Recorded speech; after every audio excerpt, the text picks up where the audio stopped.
حبايبي الحلوين، ما تيجوا نعمل النهاردة بعد الفتة حاجة حلوة كده مسكرة هتوديك الطعم في حتة تانية خالص. جربوها وهتدعولي. يلا نسمي الله ونصلي على الحبيب قلبك يطيب. باكو جيلي أحمر هننزل بيه في الكبة أو في الخلاط. كوباية سكر، تمام. كوباية لبن بتغلي علشان الجيلي والسكر يدوبوا فيها. نص كوباية زيت، تمام. هنقلب كل ده في الكبة أو الخلاط أو حتى في أو حتى بالهاند بلندر عشان الجيلي يدوب كويس. خلاص، هنضيف بقى نص معلقة لون أحمر بودرة أو جل علشان اللون يزيد ويعزز كده واللون الأحمر يبان فيه. هنضربها مع بعض.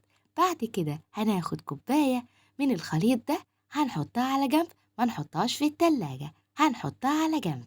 تمام التمام كده. اللايك والشير الحلو. 2 بيضة خارجين قبلها من التلاجة بساعة. هننزل بباكو فانيليا ونضرب تاني كل الخليط مع بعضه. أنا عايزة كله يتضرب مع بعضه. تمام كده. اللايك والتعليق الحلو والاشتراك في القناة. خدنا بقى معانا 2 كوباية دقيق، خدنا منهم طبعا منخولين، خدنا منهم معلقتين، وهننزل بباكو كيك شيف أو بيكنج باودر، وهننزل بدال المعلقتين الدقيق هننزل بمعلقتين نشا.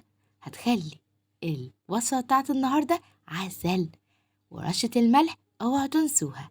هنقلب كل ده مع بعضه وهننزل بالخليط الأحمر وهنقلب بالطريقة دي لغاية لما يتجانس مع بعضه والدقيق يدوب. واحنا دلوقتي مولعين الفرن على درجة حرارة 180، تمام، علشان أول ما تدخل معانا الحاجة الحلوة العسل دي تاخد اللون الحلو. صينية عندنا مدهونة زبدة أو سمنة متغلفة بدقيق، وهننزل بالخليط كله معانا بالطريقة دي لغاية لما الصينية تتظبط معانا. شايفين اللون حلو ازاي؟ كل الأهلاوية بقى يفرحوا. هننزل بالخليط كله، ما نسيبش أي فتفوتة. تمام التمام.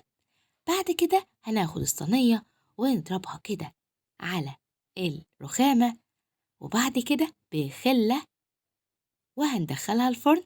بعد كده نختبرها بخلة ونشوف هي قعدت معايا تلت ساعة بالظبط على درجة حرارة متوسطة. ندخل الخلة كده فيها تطلع نضيفة فلة الفلة. تمام.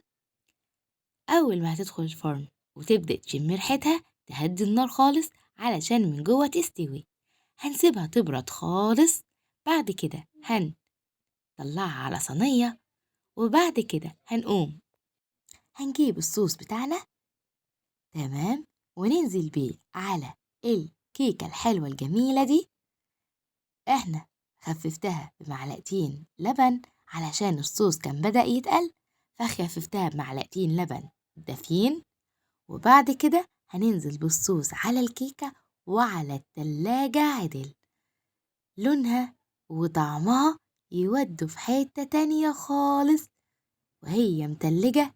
انسوا بقى تجربوا أي كيكة تانية. شربت خلاص الصوص.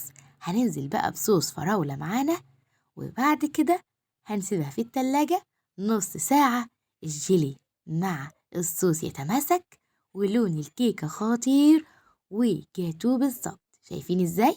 مش مكتومة، هشة وطرية من جوه.